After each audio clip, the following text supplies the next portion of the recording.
छात्राओं, पिछले 3 वीडियो से हम भाषा परिवर्तन या भाषा विकास को समझने के साथ साथ भाषा विकास के कारणों पर चर्चा कर रहे थे। इन कारणों के अंतर्गत हमने अभ्यंतर वर्ग और बाह्य वर्ग 2 भागों में इन कारणों को रखते हुए अभ्यंतर वर्ग के कारणों पर चर्चा करते हुए हम प्रयोग से घिस जाना, बलाघात और प्रयत्न लाघव इन 3 कारणों पर विस्तार से बात कर चुके हैं। आइए इस चर्चा को आगे बढ़ाते हुए हम भाषा परिवर्तन या भाषा विकास के कारणों के अंतर्गत अभ्यंतर वर्ग के अंतर्गत आने वाले कारणों की आगे चर्चा करते हैं। तो अगला कारण जो इस अभ्यंतर वर्ग के अंतर्गत आता है भाषा परिवर्तन का, वह है मानसिक स्तर। तो जो वक्ता है उसकी मनोदशा या उसका मानसिक स्तर जो है उसका भी भाषा परिवर्तन पर प्रभाव पड़ता है। उसके कारण भी भाषा कई बार बदलती है।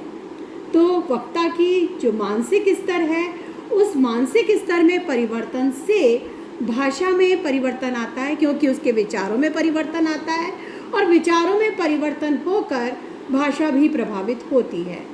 और इसका स्पष्ट प्रभाव सीधे सीधे अर्थ परिवर्तन पर देखा जाता है। भाषा की जो अलग अलग इकाइयाँ हैं उन्हें हम समझ चुके हैं, जान चुके हैं।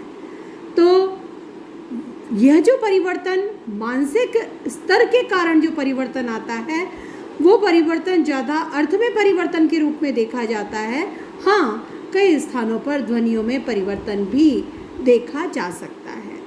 हमने अर्थ परिवर्तन की चर्चा करते हुए पहले भी हम एक उदाहरण ले चुके हैं कि जैसे महाराज शब्द है, वो किसी समय राजा महाराजाओं के लिए प्रचलित था, जो आज महाराज शब्द रसोइये के लिए प्रयुक्त होता है। इसी प्रकार से असुर शब्द किसी समय देवताओं के अर्थ में प्रचलित हुआ करता था, जो कालांतर में चलकर राक्षसों का पर्याय बन गया, राक्षसों के अर्थ में प्रयुक्त होने लगा। तो ये जो अर्थ में परिवर्तन आते हैं, ये बहुत कुछ जो मानसिक दशा या मानसिक स्तर है वक्ताओं का, उनकी मानसिक स्तर में परिवर्तन के कारण आया करते हैं। अगला जो कारण है वह भी बहुत महत्वपूर्ण कारण है भाषा परिवर्तन का, वह है अनुकरण की अपूर्णता या अपूर्ण अनुकरण। हम भाषा के संबंध में पहले चर्चा कर चुके हैं कि भाषा अर्जित संपत्ति है। भाषा मनुष्य अर्जित करता है, और अर्जित कैसे करता है? अनुकरण द्वारा अर्जित करता है। मनुष्य अनुकरण से भाषा को सीखता है, इस समाज में आकर सीखता है और अनुकरण द्वारा ही उसे ग्रहण करता है या प्राप्त करता है। तो जब अनुकरण में कोई कमी रह जाती है, अनुकरण पूरी तरह से नहीं हो पाता, तो उसके कारण भी भाषा के स्वरूप में बदलाव आता है। तो अनुकरण जो कि भाषा को सीखने में एक महत्वपूर्ण का उपादान है, वह अनुकरण ज्यों का त्यों नहीं हो पाता, तो इसके कारण भाषा बदलती है।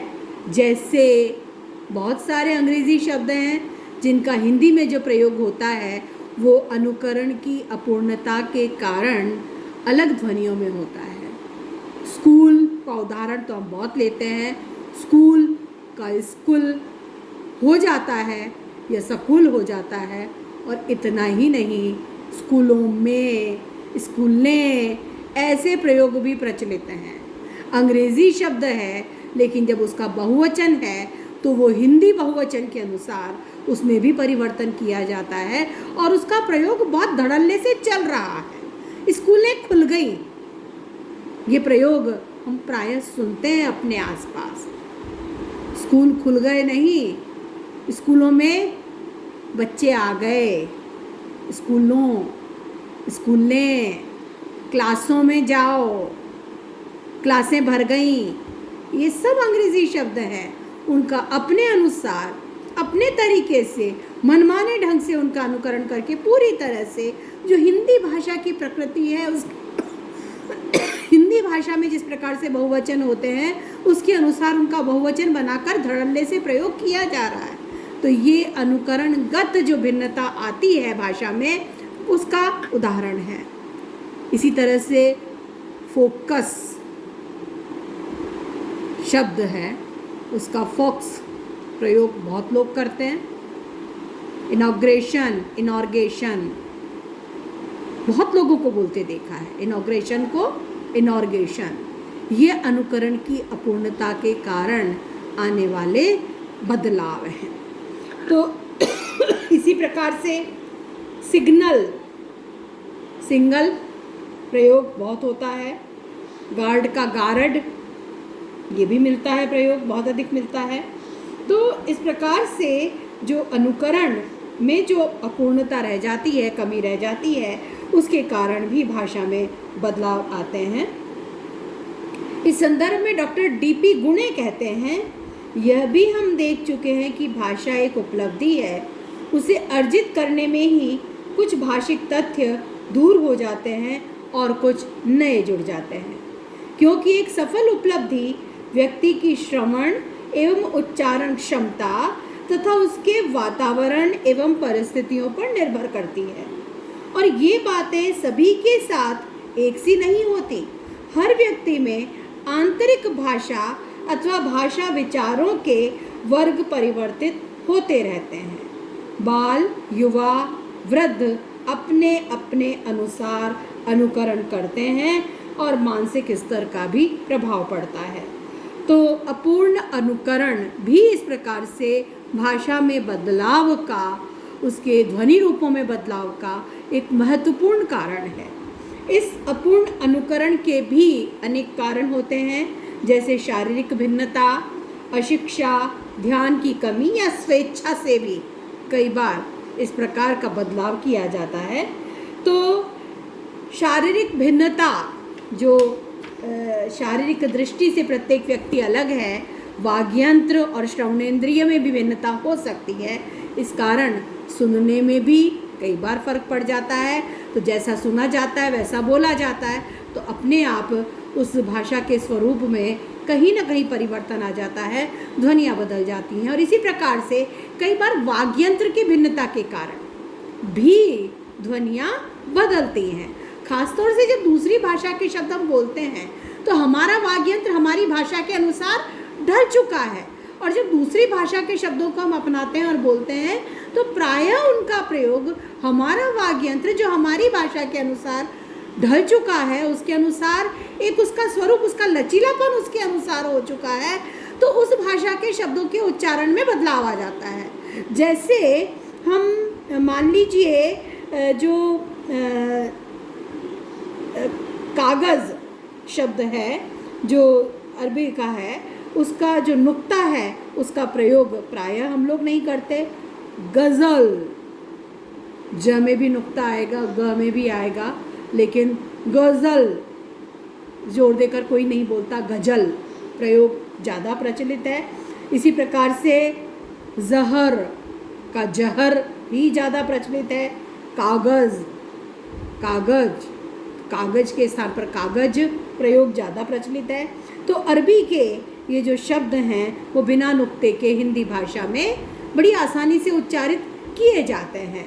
तो ये वाग्यंत्र, क्योंकि हर भाषा के अनुसार व्यक्ति जिस भाषा को बोलता है वैसा ही लचीलापन उसके वाग्यंत्र का जाता है। इसी तरह से संस्कृत की बहुत सारी ध्वनियाँ हैं, जैसे री, षटकोण और रे, ल में री लगा हुआ, ये जो ध्वनियाँ हैं ये लुप्त हो गई हैं धीरे धीरे। इनका प्रयोग अब हिंदी में उस रूप में नहीं मिलता जैसा कि संस्कृत में किया जाता था।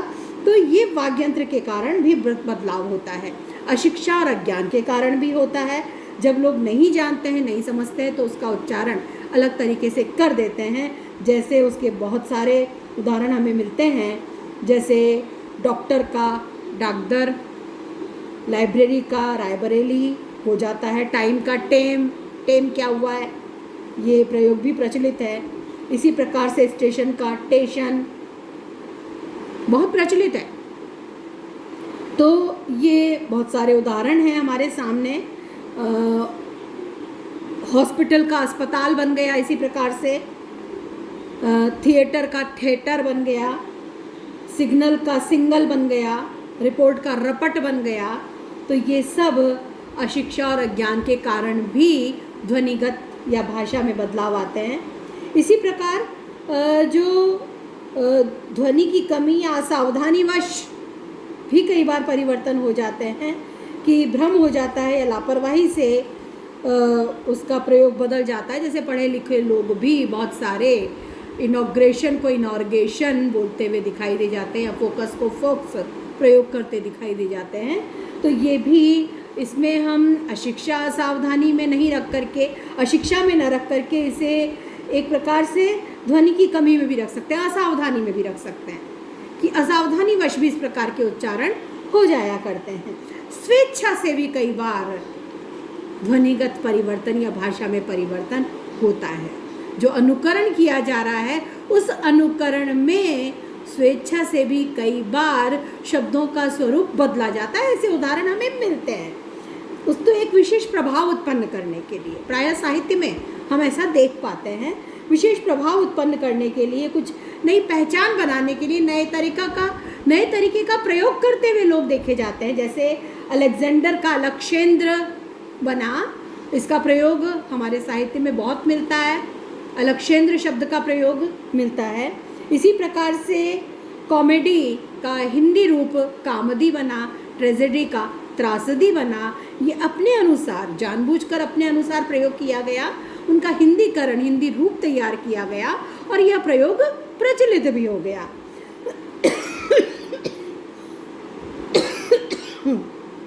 इसी प्रकार से और भी उदाहरण इसमें हम ले सकते हैं। अफ्यून का आइफेन शब्द बना है।